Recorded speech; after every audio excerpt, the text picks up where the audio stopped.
और मैं आपको एक बात बताता हूँ, देखिए नीतीश कुमार जी को खोने के लिए कुछ भी नहीं है कुढ़नी में। नीतीश कुमार ऐसे भी एक नेता होने के नाते अपना जनाधार खो चुके हैं, अपनी विश्वसनीयता है जो खो चुके हैं। अब कुढ़नी में मान लीजिए कि उनके उम्मीदवार हार जाते हैं, राजद के उम्मीदवार तो उतरे नहीं हैं, तो सरकार पे, मौजूदा सरकार पे कोई फ़र्क नहीं पड़ता है। अभी भी उम्मीद है आपको? हाँ, तो 50% ही न हुआ है काउंटिंग कि जहाँ जहाँ जिस पॉकेट में, जिस पंचायत में, जिस भी उम्मीदवार के जो स्ट्रॉन्ग सपोर्टर होते हैं, कार्यकर्ता होते हैं, जब वहाँ का बक्सा या ईवीएम खुलता है तो वहाँ पे वोट की संख्या बढ़ जाती है। क्योंकि जो भीड़ प्रचारक था वो बता रहा था कि भाई जो जीत जो है एनडीए उम्मीदवार की होगी, तो थोड़ा सा हम और इंतजार कर लें। और 15वें राउंड के बाद अभी मात्र 50% हुआ है काउंटिंग, 50% बाकी है, जिसको कि आप इग्नोर नहीं कर सकते हैं। तो थोड़ा सा सब्र रखें। और नीतीश कुमार जो बार बार कहते हैं कि हम भाई राष्ट्रीय स्तर के नेता हैं, हम पीएम उम्मीदवार हैं। आपको मैं बता दूं ब्रजेंद्र भाई, एक कल किसी ने बताया कि दिल्ली एमसीडी चुनाव में इन्होंने 23 जगह अपने उम्मीदवार उतारे थे। तो नीतीश कुमार जी की भद हर जगह पिट रही है, और भद पिटने का एक ही कारण है कि जनता के साथ विश्वासघात। और कुढ़नी में ये हारे, ये जीते इसी के लिए कि राजद को पीछे रोका जाए, इन्होंने अपना उम्मीदवार वहां आगे किया। तो यहाँ भी बिल्कुल होगा, चिराग पासवान जी ही डिफरेंशिएटिंग फैक्टर होंगे, सोने पे सुहागा वही होंगे। तेजस्वी यादव एक ऐसे आदमी के साथ हैं जो कि अजगर कहते हैं हम उनको, और राजद को निगल जाएंगे। नमस्कार, बहुत स्वागत आपका चौकस भारत में। कुढ़नी उपचुनाव का जो वोटिंग हुआ, उसके बाद जो काउंटिंग की तिथि थी, आज ही थी काउंटिंग शुरू हो गया। लगभग 12 राउंड पूरे हो चुके हैं। 12 राउंड में 1500 जो मत है उससे जेडीयू आगे चल रही है। अब स्थिति क्या होती है? बहुत सारे नेता कुढ़नी पहुँचे, अपने अपने स्तर से जनता को लुभाने रिझाने की कोशिश की। अब हम ये देखते हैं कि उस लुभाने और रिझाने में क्या कुछ फ़ायदा हो रहा है, हम जानने का प्रयास कर रहे हैं। हमारे साथ विनीत सिंह जी हैं, लोजपा रामविलास प्रवक्ता हैं, और ये जिस तरह से पहले बता रहे थे कि हम जीत रहे हैं, आज इनका जो वक्तव्य है वो क्या आता है, थोड़ा इनसे जाने। क्या लग रहा है? 1500 से आगे है जेडीयू। ब्रजेंद्र भाई, अभी भी मैं कहूँगा कि हम लोग ही जीत रहे हैं, और ये 15वें राउंड तक आगे पीछे की स्थिति रहेगी, ऊहापोह की स्थिति रहेगी। लेकिन 15वें राउंड के बाद, क्योंकि 23 राउंड तक गिनती होगी, उसके बाद से गिनती में स्थिरता आएगी। और आप देखिएगा कि एनडीए जो उम्मीदवार हैं केदार प्रसाद गुप्ता जी, 5000 से ज़्यादा से मार्जिन से वो जीत अपनी निश्चित करेंगे।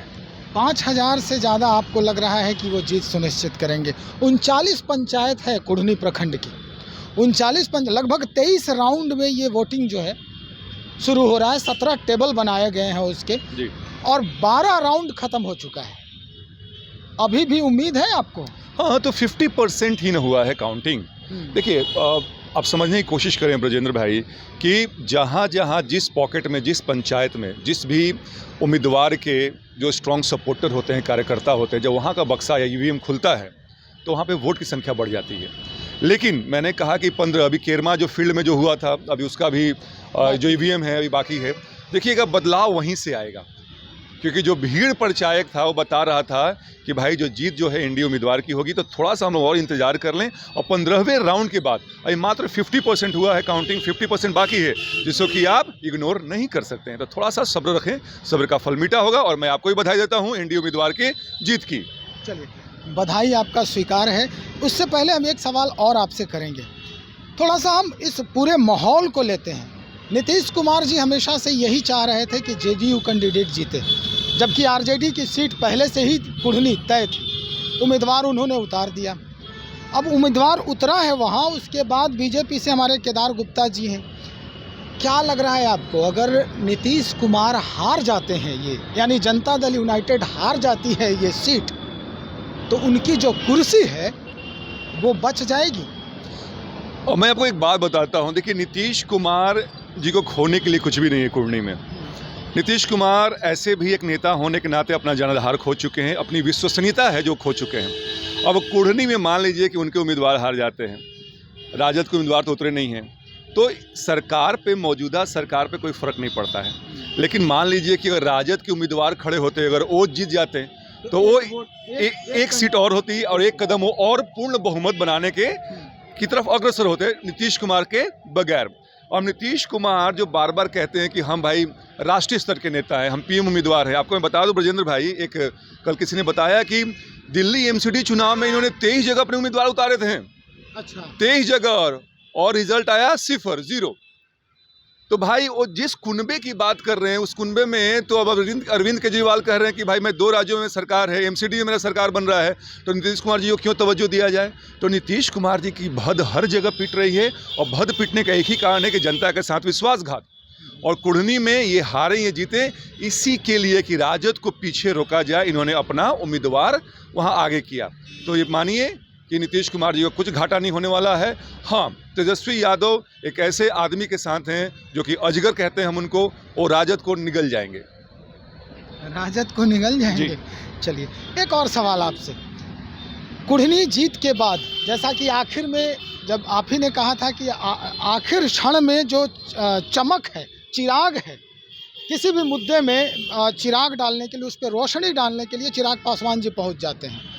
लग रहा है कि इस बार वही फैक्टर जो है, अगर बीजेपी जीतती है वहां से, तो वही फैक्टर, चिराग फैक्टर ही काम करेगा वहां। देखिए 2 चीज़ें हैं। एक तो बीजेपी को भी आपको उनको क्रेडिट देना चाहिए कि उन्होंने काम किया है, वहाँ पे उनके कार्यकर्ता लगे रहे हैं। लेकिन जिसको कहते हैं ना कि डिफ्रेंशिएटिंग फैक्टर, जो सोने पे सुहागा, जो एक चमक जैसे बात कर रहे हैं, जो शाइनिंग, जो आर्मर होता है, जो शाइनिंग जो रोशनी होती है, वो चिराग पासवान जी हो जाते हैं। क्योंकि भाई जहाँ पे जाते हैं वहाँ पे जो भीड़ पहुँचती है, और वो भीड़ केवल देखने के लिए नहीं पहुँचती है, वो क्या होती है, गोलबंद होके एक मुश्त वोट डालती है। तो चिराग पासवान जी वहीं पे अपने प्रतिद्वंदी से अपनी पार्टी को, अपने गठबंधन को आगे ले जाते हैं।